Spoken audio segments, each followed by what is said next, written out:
Welcome to Jamaica Hospital's Centering Diabetes program, a part of our ElevateHer initiative. ElevateHer is a comprehensive program to support pregnant women in achieving optimal health and wellness. You are here today because your test results show that you have gestational diabetes.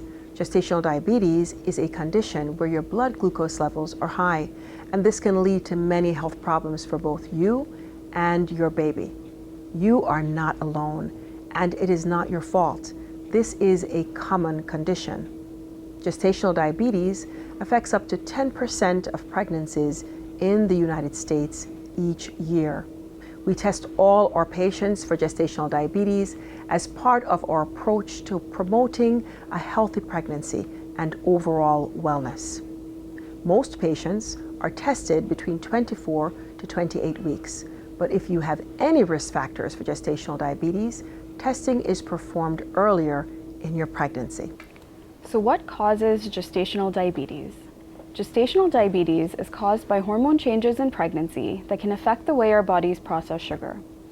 Normally, when you have high blood sugar, your pancreas makes insulin, a hormone messenger.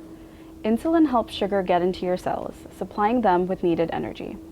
However, the changes that take place in your body during pregnancy can make insulin less effective at moving sugar into the cells. This is called insulin resistance. When this happens, your blood sugar stays high, and this can cause problems. Some of these problems or symptoms you may experience include frequent urination, increased thirst, lack of energy, or increased tiredness and blurry vision. Patients with gestational diabetes may also be at risk for high blood pressure and other heart health issues during pregnancy. In addition to any symptoms and complications you may experience, gestational diabetes can also affect your unborn baby. Pregnant people have a special organ called the placenta. The placenta produces messengers or hormones to help support the baby's growth and development. When hormones produced by the placenta prevent the body from using insulin effectively, it can lead to changes in how we process sugar. This may lead to an increased risk of gestational diabetes and other chances that your baby may get exposed to higher sugar levels. The exposure to high sugar levels can lead to harmful changes such as babies that are larger than normal, increased amniotic fluid, preterm delivery, stillbirth, and certain birth defects. Birth trauma can also occur as babies can develop extra fat on their shoulders and may get stuck during vaginal delivery, causing nerve damage or even death, which is very rare.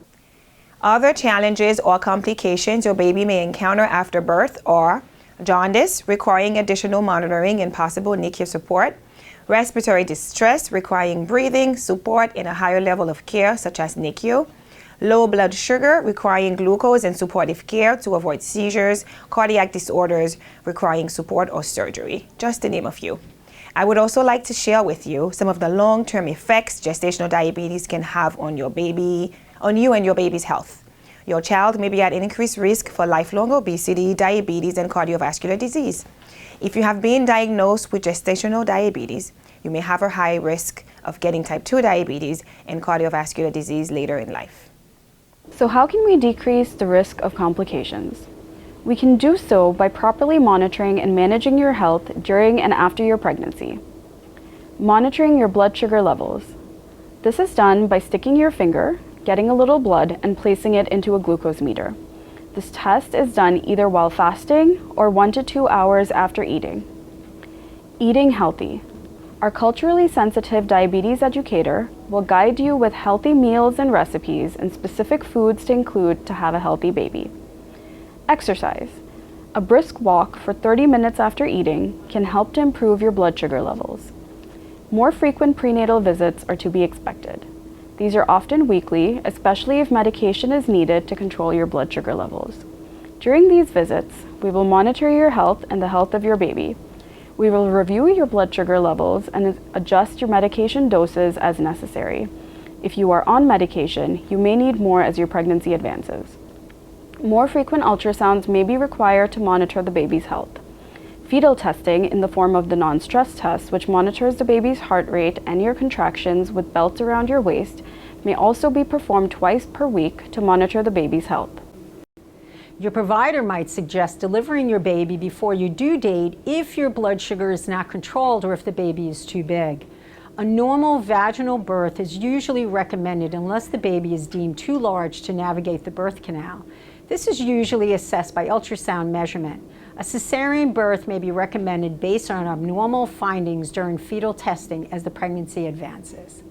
It is important that we check for diabetes after pregnancy at your 4 to 6 week postpartum visit.